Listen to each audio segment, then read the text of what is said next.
اور اس کے بعد میں بغیر کسی تمہید کے مخدوم مکرم حضرت مولانا محمد خلیل صاحب مظاہری دعوت برکاتہم کو دعوت دینا چاہتا ہوں کہ حضرت تشریف لائے اور اس مختصر سے وقت میں جامع اور معنی بیان کر کے ہم سب کو محظوظ فرمائے۔ حضرت مولانا خلیل صاحب تشریف لائے۔ الحمد لله رب العالمين إله الأولين والآخرين، والصلاة والسلام على سيد الأنبياء والمرسلين سيدنا وسيد الأولين والآخرين وعلى آله وأصحابه أجمعين وعلى كل من دعا بدعوته واستنى بسنته واهتدى بهديه إلى يوم الدين. أما بعد، قال النبي صلى الله عليه وسلم: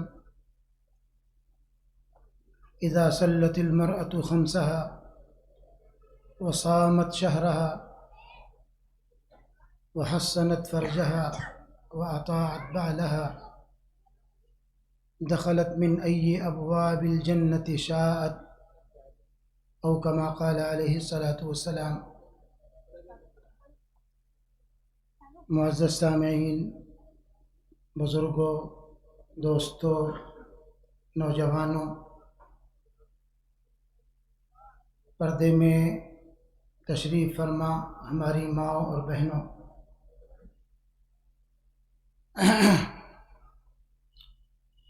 آج کا یہ اجتماع چونکہ خواتین کے لیے منعقد کیا گیا ہے، اس لیے ہمارے سامنے جو مرد حضرات بیٹھے ہیں، اگر ان سے متعلق کوئی بات نہ آئے تو صبر سے کام لیں، ان کو تو سننے کا موقع ملتا ہی رہتا ہے۔ ہماری مائیں اور بہنیں ایسی ہیں کہ مسجد میں ہم جو کچھ سنتے ہیں جا کر بتاتے نہیں، اور دوسرے موقعوں پر بھی جو مردوں کو سننے کا یا دین کے سیکھنے کا موقع ملتا ہے وہ بات گھر تک نہیں پہنچ پاتی۔ اللہ تعالیٰ ان علماء کرام کی زندگیوں میں برکت عطا فرمائے کہ کوشش کر کے وہ اس طرح کے مواقع فراہم کرتے ہیں کہ اس طبقے تک بھی دین پہنچے جس طبقے تک دین پورے طور پر پہنچ نہیں پا رہا ہے۔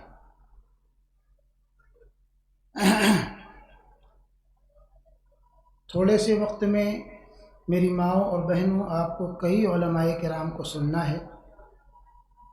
اس تھوڑے سے وقت میں ہو سکتا ہے کہ وہ تمام کے تمام افراد جو آپ کے سامنے مخاطب ہوں گے آپ تک پوری بات اور پورا دین نہ پہنچا سکیں، اور یہ ممکن بھی نہیں ہے، لیکن جمع کرنے کا منشا ایک ہوتا ہے کہ کم از کم جذبہ پیدا ہو جائے، اور ہمارے شب و روز جس مشغلے میں گزر رہے ہیں اس میں سے ایک مشغلہ دین کا بھی شامل ہو جائے اہمیت کے ساتھ۔ ہم اپنے اوقات کس میں گزار رہے ہیں، ہماری ماؤں اور بہنوں کے اوقات کس چیز میں گزر رہے ہیں، یہ وہ خود اچھی طرح سے جانتے ہیں۔ کس چیز میں گزرنا چاہیے یہ بھی انہیں کچھ معلوم ہے، لیکن شاید اس میں اوقات لگ نہیں پا رہے۔ کبھی ہماری مائیں اور بہنیں اس طرح سے بھی سوچا کرتی تھیں۔ عہد رسالت میں چند عورتیں ایک جگہ پر جمع ہیں، آج ہماری مائیں اور بہنیں کہیں پر جمع اگر ہوں تو ان کا مشغلہ یہ ہوتا ہے کہ تمہارا کپڑا کیسا اور تمہارا زیور کیسا اور میرا زیور کیسا، لیکن عہد رسالت میں چند عورتیں ایک جگہ جمع ہیں، ان کے مشغلے میں اور ان کے ذکر میں یہ بات ہے کہ آپس میں یہ تذکرہ ہو رہا ہے کہ اللہ کے آخری پیغمبر جناب محمد الرسول اللہ صلی اللہ علیہ وسلم سبھی کے پیغمبر ہیں، مردوں کے بھی ہیں اور عورتوں کے بھی ہیں، لیکن ان کو یہ احساس ہوا کہ دین کے کاموں میں مرد جتنا آگے ہیں عورتیں ان کاموں کو نہیں انجام دیتی ہیں۔ مثال کے طور پر وہ جمعہ کی نماز میں شامل ہوتے ہیں، 5 وقتہ جماعت میں شامل ہوتے ہیں، جنازے کی نماز میں بھی وہ شامل ہوتے ہیں، کوئی بیمار پڑ جائے تو عیادت کرنے کے لیے بھی جاتے ہیں، حج پر حج کرتے رہتے ہیں، اور اس سب سے بڑھ کر خدا کے راستے میں جہاد بھی کرتے ہیں۔ عورتوں کو یہ احساس ہوا کہ ان سارے کاموں میں ہم تو پیچھے ہیں، اس لیے ہم مردوں کی برابری کبھی کر ہی نہیں سکتے۔ ابھی حضرت مولانا ابو بکر صاحب نے اس طرف اشارہ دیا کہ آج کی خواتین کو مردوں کی برابری کا احساس ہے کہ ہم ان کے برابر ہوں، لیکن کس چیز میں؟ وہ تجارت کرتے ہیں تو ہم بھی کریں، وہ 10,000 کما کے لاتے ہیں تو ہم 5,000 کمائیں، برا نہیں ہے، سبقت کیجئے۔ لیکن کبھی عورتیں اس سمت میں سوچا کرتی تھیں کہ مرد ثواب میں آگے بڑھے جا رہے ہیں اور ہم ثواب میں پیچھے ہیں مردوں سے، یہ احساس ان کو پریشان کیے ہوئے بیٹھ کر کے مشورہ کر رہی ہیں۔ اور ایک خاتون کو جو اپنے انہی کے درمیان موجود تھیں، حضرت اسماء بنت یزید انصاریہ رضی اللہ تعالی عنہا، ان کو انہوں نے اپنا وکیل اور نائب مقرر کیا کہ آپ جا کر کے حضور سے پوچھئے کہ ہم مردوں کی برابری کیسے کر سکتے ہیں دین کے معاملات میں، جبکہ اتنے اہم کام اس میں تو ہم شریک ہی نہیں ہو پاتے، تو اس کا ثواب ہم کو کیسے ملے گا؟ چنانچہ وہ گئیں اور رسول اللہ صلی اللہ علیہ وسلم سے مخاطب ہو کر فرمایا، اے اللہ کے رسول، آپ مردوں کے بھی نبی ہیں اور عورتوں کے بھی نبی ہیں، ہم عورتیں بھی آپ پر اسی طرح سے ایمان لائیں جس طرح سے مرد آپ پر ایمان لائیں، لیکن کیا بات ہے کہ ہم مردوں سے اجر و ثواب میں پیچھے ہیں۔ پھر ان چیزوں کا ذکر کیا کہ مرد یہ کرتے ہیں ہم اس کام کو نہیں کرتے۔ اے اللہ کے رسول، یہ میری نہیں بہت سی عورتوں کی یہ سوچ ہے، ان کا یہ سوال ہے، اور میں آپ کے پاس یہ سوال لے کر کے آئی ہوں۔ اللہ کے رسول علیہ الصلاۃ والسلام صحابہ کرام کے رب مخاطب ہوئے اور فرمایا، اس عورت سے بھی بہتر کبھی سوال کرتے ہوئے تم نے کسی عورت کو دیکھا ہے؟ صحابہ نے فرمایا، یا رسول اللہ، ہم تو سوچ بھی نہیں سکتے تھے کہ کوئی عورت اس طرح کا سوال کرے گی۔ اس کے بعد اللہ کے رسول علیہ الصلاۃ والسلام نے فرمایا، اسماء، جا کر کے ان عورتوں کو بتا دو جنہوں نے تمہیں وکیل بنا کر کے بھیجا ہے، ان کو یہ بتا دو کہ تمہارا اپنے شوہر کے گھر میں رہنا، اس کے مال کی حفاظت کرنا، اس کی عفت اور آبرو کی حفاظت کرنا، شوہر کی خوشنودی کا خیال رکھنا، شوہر کے بچوں کی پرورش کرنا، یہ اعمال ایسے ہیں کہ تم کو مردوں کے برابر کھڑے کر دیتے ہیں ان اعمال میں جو وہ کرتے ہیں اور تم نہیں کر پاتی ہو، یعنی تمہارے اس عمل کی وجہ سے تم اس اجر و ثواب سے محروم نہیں رکھی جاؤ گی جو اجر و ثواب مرد حاصل کرتے ہیں جماعت کی نماز میں شامل ہو کر کے یا جہاد میں شامل ہو کر کے۔ حضرت اسماء رضی اللہ تعالی عنہ اس جواب سے خوش ہوئیں اور کلمہ لا الہ الا اللہ محمد الرسول اللہ پڑھتے ہوئے واپس ہوئیں اور عورتوں کو جا کر کے بتایا کہ اللہ کے نبی نے فرمایا ہے کہ مردوں کی برابری تم کر سکتی ہو بشرطے کہ گھروں میں رہ کر کے تم یہ کام کرو۔ تو کبھی اللہ کے رسول علیہ الصلاۃ والسلام کے دربار میں عورتوں کے اس طرح کے سوالات پہنچا کرتے تھے جو ان کی فکر کا صحیح تعین کر رہے ہیں کہ عورتوں کی فکر کیا تھی، دین کے معاملے میں ان کے جذبات کیا تھے۔ کیا آپ کو وہ واقعہ یاد نہیں ہے کہ ایک عورت ہی ہے جو اپنی بات براہ راست اللہ تک پہنچائے دے رہی ہے؟ قرآن پاک کے 28ویں پارے میں قد سمع اللہ قول التی تجادلک فی زوجها وتشتکی الی اللہ، خولہ بنت ثعلبہ جو اپنے ایک خاص معاملے کو لے کر رسول اللہ کے پاس آئی کہ اللہ کے رسول، میرے شوہر نے مجھے یہ جملہ کہہ دیا ہے، اور زمانے جاہلیت میں اس جملے کے کہہ دینے سے طلاق پڑ جاتی تھی۔ حضور علیہ الصلاۃ والسلام سے مسئلہ جاننا چاہا کہ کیا ہوا اللہ کے رسول اس صورتحال میں، حضور نے اسی پرانے رویے کے اعتبار سے جواب دے دیا کہ طلاق تو تم پر پڑ گئی۔ اب وہ واویلا کرنے لگیں کہ ایسا کیسے ہو سکتا ہے، میں بوڑھی ہوں، میرے بڑے بڑے بچے ہیں، میں کہاں جاؤں گی؟ ان کا رونا اور ان کا گڑ گڑانا، میری ماں اور بہنوں ذرا سا سوچئے، ڈائریکٹ اللہ تک آواز پہنچ رہی ہے۔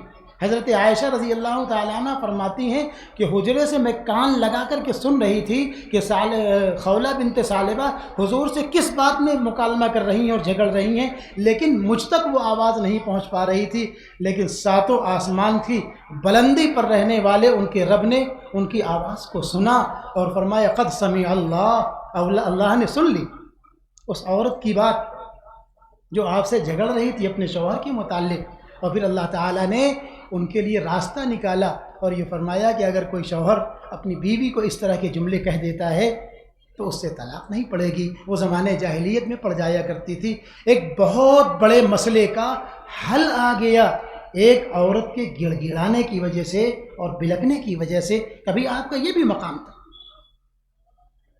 یہ کیوں چھوٹتا چلا جا رہا ہے؟ ہمارے ان جلسوں کا یہی ایک مقصد ہے کہ ہم آپ کی توجہ اس سمت میں مبذول کرائیں کہ ہماری کوششیں آخر کس سمت میں لگی ہوئی ہیں اور ہمیں کیا کرنا ہے، ہم اس طرح سے کیوں نہیں سوچ پا رہے ہیں۔ بہرحال بہت سے شریعت کے احکام وہ ہیں جو عمومی ہیں، جن میں مرد اور عورتیں سبھی شامل ہیں۔ ظاہر سی بات ہے میں ان احکام کا ذکر یہاں پر نہیں کروں گا، لیکن خواتین سے متعلق چند ایک باتوں کی طرف مولانا ابو بکر صاحب نے اشارہ کیا، میں تھوڑا سا انہی کو تفصیل سے آپ کے سامنے رکھنا چاہتا ہوں۔ خطبے میں نے حدیث پاک پڑھی ہے جس میں اللہ کے رسول علیہ الصلوۃ والسلام نے ایک پاک دامن عورت کے لیے، ایک عفت مآب خاتون کے لیے کیا مقام ہو سکتا ہے خدا کے یہاں، اس کا ذکر کیا ہے۔ فرمایا اللہ کے نبی نے اذا صلت المرأة خمسہا، بہت سستا سودا ہے میری ماں اور بہنوں، بہت سستا سودا ہے، بہت ہلکے میں اللہ کے رسول نے آپ کا معاملہ آسان کر دیا۔ فرمایا اذا صلت المرأة خمسہا، جب عورت 5 نمازیں پڑھے، وصامت شہرہا، اور ایک مہینے کے یعنی رمضان المبارک کے روزے رکھے، وحسنت فرجہا، اور اپنے عفت اور پاک دامنی کی حفاظت کرے، واطاعت بعلہا، اور اپنے شوہر کی جائز باتوں میں اطاعت اور فرما برداری کرتی رہے، دخلت من ای ابواب الجنت شاءت، جنت کے جس دروازے سے چاہے داخل ہو جائے۔ کرنے کی جو کام ہے وہ بتا دیے، اس میں خاص طور سے شوہر کی اطاعت اور اپنی عفت اور پاک دامنی کی حفاظت پر اللہ کے رسول علیہ الصلوۃ والسلام فرما رہے ہیں جنت کے 8 دروازے اس کے لیے کھلے ہیں، جس دروازے سے چاہے داخل ہو جائے۔ اس سے عفت اور پاک دامنی کی حفاظت کا مسئلہ حل ہوتا ہے۔ اسی طریقے سے عفت و پاک دامنی کی حفاظت میں سب سے بڑا رول پردے کا ہے۔ اللہ کے رسول علیہ الصلوۃ والسلام نے پردے کے سلسلے میں جس اہتمام کے ساتھ ذکر فرمایا ہے اس سے کہیں کوئی گنجائش باقی نہیں رہتی ہے، اور خاص طور سے پردے کی فضیلت بھی بیان فرمائی ہے۔ اللہ کے رسول علیہ الصلوۃ والسلام نے بڑی وضاحت کے ساتھ یہ بات ارشاد فرمایا المرأة عورۃ اذا خرجت استشرفها الشیطان واقرب ما تكون من ربها اذا هي من بیت قعرها او کما قال علیہ الصلوۃ والسلام۔ فرمایا عورت تو پردے کی ہی چیز ہے، عورت تو چھپانے ہی کی چیز ہے، لہذا اگر وہ گھر سے باہر نکلتی ہے تو شیطان اس کے پیچھے لگ لیتا ہے، گھورنے لگتا ہے اس کو، یعنی اس کو گناہوں میں مبتلا کرنے کے طریقے سوچنے لگتا ہے، اور کتنے لوگوں کو بد نظری کا اور کتنے لوگوں کو غلط خیالات کا شکار بنا کر کے گنہگار بنا دیتا ہے اس کی وجہ سے۔ فرمایا اس لیے عورت اپنے رب کے سب سے زیادہ قریب اس وقت ہوتی ہے۔ یہ جملہ ذہن میں رکھیے، اللہ کے نبی نے فرمایا ایک عورت اپنے رب کے سب سے زیادہ قریب اس وقت ہوتی ہے جب گھر کے سب سے پوشیدہ جگہ میں ہوتی ہے۔ یعنی اگر کوئی خاتون اللہ کے سب سے زیادہ قریب ہونا چاہتی ہے تو اس کے لیے ایک بڑا سستا سودا یہ بتایا گیا کہ وہ اپنے گھر میں اپنے پوشیدہ خاص جگہ پر جہاں دوسروں کا عمل دخل نہ ہو اور اپنی پوری عفت اور پاک دامنی کی حفاظت کے ساتھ اپنے گھر میں ہو، اس وقت وہ اپنے رب کے سب سے زیادہ قریب ہوتی۔ اللہ کے رسول علیہ الصلوۃ والسلام نے اللہ کے رسول علیہ الصلوۃ والسلام نے ایک موقع پر فرمایا کہ 2 جہنمی گروہ ایسے ہیں جن کو میں نے ابھی نہیں دیکھا ہے، جس کا صاف مطلب یہ کہ وہ حضور کے زمانے میں پیدا نہیں ہوئے، بعد میں پیدا ہوں گے۔ 2 جہنمی گروہ یعنی جہنم میں جانے والے۔ اس کے بعد آپ نے فرمایا ایک گروہ وہ ہے جو میرے بعد پیدا ہوگا، اس کے ہاتھ میں گائے کی دم کی طرح کا کوڑا ہوگا جس سے وہ لوگوں کو مارتے پھریں گے۔ یہ جہنمی گروہ۔ اور دوسرا گروہ فرمایا وَنِسَاءٌ کاسیاتٌ عاریاتٌ مائلاتٌ ممیلاتٌ رؤوسہن کاسنام البخت المائلۃ لم يدخلن الجنۃ ولم یجدن ریحہا۔ اور دوسرا گروہ جو جہنمی گروہ ہے وہ ان عورتوں کا گروہ ہے جو کپڑے پہن کر کے بھی برہنہ ہوں گی، خود بھی لوگوں کی طرف مائل ہو رہی ہوں گی اور لوگوں کو اپنے اس کھلے ہوئے جسم کی طرف مائل کر رہی ہوں گی۔ اللہ کے رسول علیہ الصلوۃ والسلام نے فرمایا ان کے سر بختی اونٹوں کے جھکے ہوئے کوہان کی طرح ہوں گے، یعنی چوٹی اس طرح سے سر پہ باندھیں گی کہ جس سے بختی اونٹ کے کوہان کی طرح سے ان کے سر نظر آئیں۔ فرمایا وہ جنت میں داخل نہیں ہوں گی، اور جنت میں داخلہ تو بہت دور ہے، جنت کی جو خوشبو ہے جو ہزاروں میل دور سے پھوٹتی ہے اس خوشبو تک سے وہ محروم رہ جائیں گی۔ یہ کن کے بارے میں فرمایا؟ وہ جہنمی گروہ جو آپ کے بعد پیدا ہوں گے۔ ان میں سے ایک وہ گروہ ہے اور دوسرا ان خواتین کا گروہ ہے۔ میری ماؤں اور بہنوں، عفت اور پاک دامنی کے سلسلے میں پردے کا جو مقام ہے اللہ کے رسول کی اس بات سے کیا وہ متعین نہیں ہو جاتا کہ ایک عورت کو کیا کرنا ہے؟ آپ اندازہ کیجئے نماز جیسا عمل جو مسجد میں جا کر کے جماعت سے پڑھنے میں 27 درجہ بڑھ جاتا ہے، لیکن اس میں بھی رسول اللہ صلی اللہ علیہ وسلم نے خواتین کے لیے جو پسند کیا وہ مسجد کو نہیں گھر کو پسند کیا ہے۔ حضرت ام حمید ساعدیہ نے حضور پاک صلی اللہ علیہ وسلم سے آپ ہی کے پیچھے یعنی امام الانبیاء کے پیچھے اس مسجد میں جس کا ثواب دیگر مساجد کے مقابلے پہ بڑھ جاتا ہے نبی کے پیچھے نماز پڑھنے کی خواہش ظاہر کی تھی۔ اس پر آپ نے فرمایا صلاتک فی بیتک افضل من صلاتک فی حجرتک، تمہارا گھر کے صحن میں گھر کے حجرے میں یعنی کمرے میں نماز پڑھنا صحن میں نماز پڑھنے سے بہتر ہے۔ مسجد تو بعد کی بات، گھر ہی میں اگر تم نماز پڑھو، صحن میں نماز پڑھو تو اس سے بہتر ہے کہ تمہارا کمرے میں نماز پڑھنا، اور کمرے میں بھی اگر کوئی اور محفوظ حصہ ہو اس میں نماز پڑھنا کمرے میں نماز پڑھنے سے بہتر ہے۔ یہ کیا بتاتا ہے؟ کیا ہدایات ہیں خواتین کے لیے اور ماؤں اور بہنوں کے لیے، اسلام کی بیٹیوں کے لیے کیا ہدایات ہیں؟ اس سے صاف پتہ چلتا ہے۔ تو یہ میری ماؤں اور بہنوں، یہ وہ بات تھی جس کا تعلق آپ کے عمل سے اور آپ کی ذات سے تھا۔ مجھے 1-2 باتیں اور بھی کہنی ہیں اور بات کو ختم کرتا ہوں۔ باہر کے آئے ہوئے مقرر ہیں اور خاص طور سے اس جلسے کے جو روح رواں ہیں حضرت حافظ عبدالقدوس حاجی جو قاضی شہر ہیں، آپ کو ان کو بھی سننا ہے اور مہمانوں کو بھی سننا ہے۔ ظاہر سی بات ہے کہ میں زیادہ وقت نہیں لینا چاہتا، وقت قریب مکمل ہو رہا ہے۔ 2 باتیں اور عرض کرنا ہے جس کا تعلق آپ ہی سے ہے لیکن اس کا فائدہ دوسروں تک پہنچنا ہے، اور وہ ہے اولاد کی تربیت۔ اولاد کی تربیت کی ذمہ داری اللہ تعالیٰ نے، اللہ کے رسول نے جس طرح سے ڈالی ہے اس میں عورت کا مقام متعین ہو جاتا ہے کہ اس کا مقام کیا ہے۔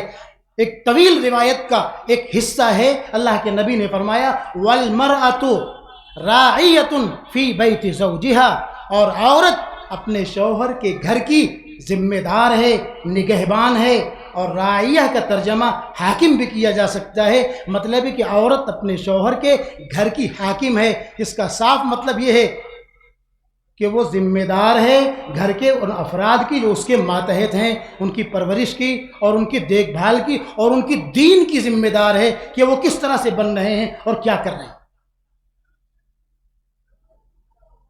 تربیت کا ایک مطلب وہ ہے جو ہم اور آپ سمجھتے ہیں کہ بچہ پیدا ہوتا ہے، بولنا شروع کرتا ہے، کلمہ یاد کرا دیا، دعائیں یاد کرا دی، اور آگے بڑھا قرآن پڑھا دیا، اور آگے بڑھا تو کچھ اور سکھا دیا اور کچھ دینی کاموں میں لگا دیا۔ جی نہیں، تربیت کا یہ حصہ نامکمل ہے۔ تربیت کے اس حصے کو ذہن میں رکھیے۔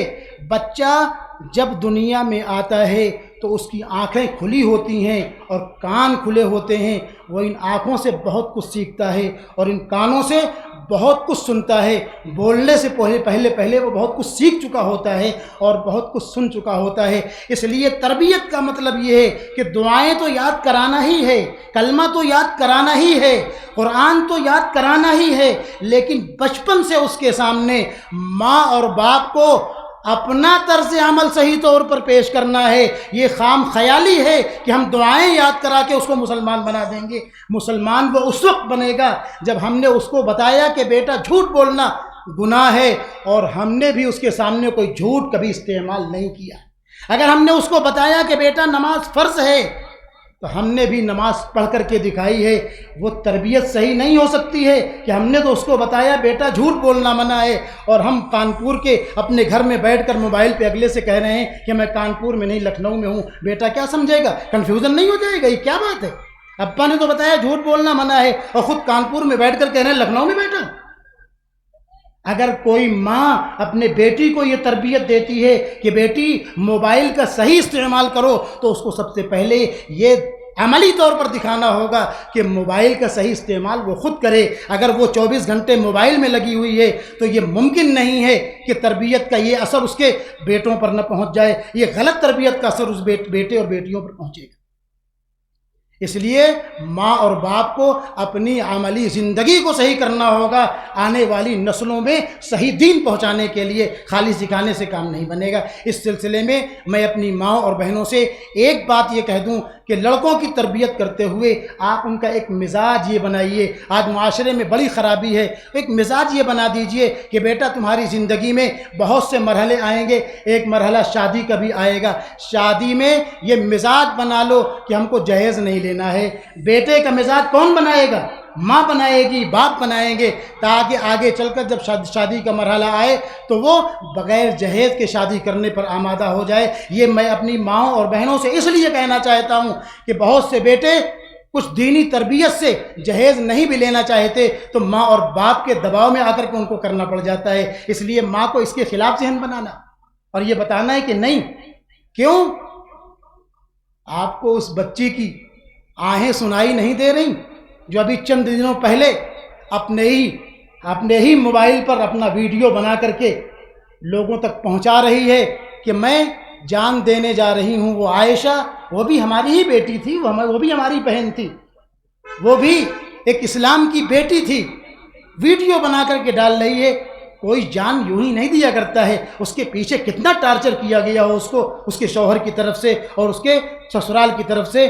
ٹارچر کے بعد وہ اس مرحلے پر پہنچی جا کر کے کہ اس کو اپنی جان دینے کی نوبت آ گئی. اس لیے ان حالات سے نکلنے کے لیے ہمیں اپنے بچوں کا مزاج بنانا ہے اور ساتھ میں بچیوں کا بھی مزاج بنانا ہے. بس یہ آخری بات. ماں بچی جب بڑی ہو جاتی ہے تو ماں اس کے لیے ماں ہونے کے ساتھ ساتھ سہیلی کے درجے میں بھی آ جاتی ہے. سہیلی کے انداز میں بھی اس سے گفتگو کرنے لگتی ہے. بچیوں کے دماغ میں میری ماں اور بہنوں ایک چیز بیٹھانا شروع کر دیجئے. دین سکھائیے، دین کے ساتھ ساتھ ایک یہ بھی بتائیے کہ بیٹی تمہاری زندگی میں ایک مرحلہ تمہاری شادی کا بھی آئے گا. بہتر ہوگا کہ تم اپنے اس مرحلے پر تم اپنے سرپرستوں پر اعتماد کرو، اپنے ماں باپ پر اعتماد کرو، اپنے بھائی پر اعتماد کرو اور اپنے عزیزوں اور رشتہ داروں پر اعتماد کرو. یہ تمہارے لیے بہت بہتر ہوگا. لیکن ذہن میں یہ بات ڈال دیجئے، بٹھا دیجئے کہ اگر کوئی اس طرح کا بھی قدم اٹھانا پڑ جائے کبھی جذبات میں آ کر کے تو کبھی کوئی غلط قدم نہ اٹھانا. لیکن اس سے کم پر تو کوئی بات پسند کی ہی نہیں جا سکتی اور اس سے کم پر تو راضی ہوا ہی نہیں جا سکتا کہ تمہارا اگر انتخاب خود تمہارے اپنے ہاتھوں سے ہو تو اسلام سے نیچے سمجھوتا نہ کرنا، اسلام سے کم پر سمجھوتا نہ کرنا. اس لیے کہ وہ بھی کیا میچ کا کیسا نکاح ہوگا جو بے میچ کا ہو، جہاں ایمان اور کفر کا مسئلہ ہو، ایک طرف ایمان ہو ایک طرف کفر ہو. اللہ کے نبی نے تو اس کو بھی بے میچ کہا ہے کہ ایک طرف دیندار ہو ایک طرف بے دین ہو. بے دینی ہے ایک طرف نمازی ہے ایک طرف غیر نمازی ہے. یہ بھی کفر نہیں ہے، یہ بھی برابری نہیں ہے.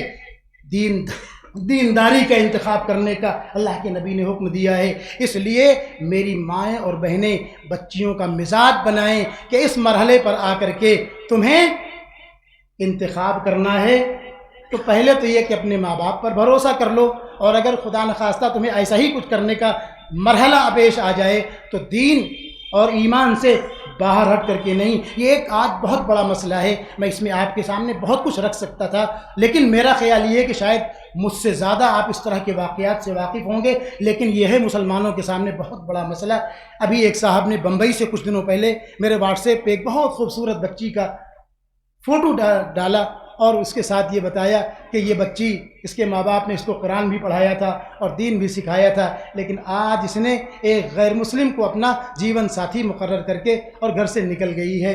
افسوس تو ہوا، لیکن اس کے ساتھ ساتھ ہم کہیں نہ کہیں ماں باپ کو بھی ذمہ دار مانتے ہیں کہ قرآن تو پڑھایا تھا، کلمہ تو پڑھایا تھا، لیکن زندگی ان کے سامنے کلمے والی اور قرآن والی بنا کر کے دکھایا نہیں تھا۔ اگر دکھایا ہوتا تو شاید اتنا بڑا مرحلہ سامنے نہ آتا۔ بہرحال مسائل ہیں ہمارے سامنے، اللہ تعالی ہمیں عمل کی توفیق عطا فرمائے، نبوی ہدایات پر زندگی گزارنے کی توفیق عطا فرمائے۔ وآخر دعوانا الحمدللہ۔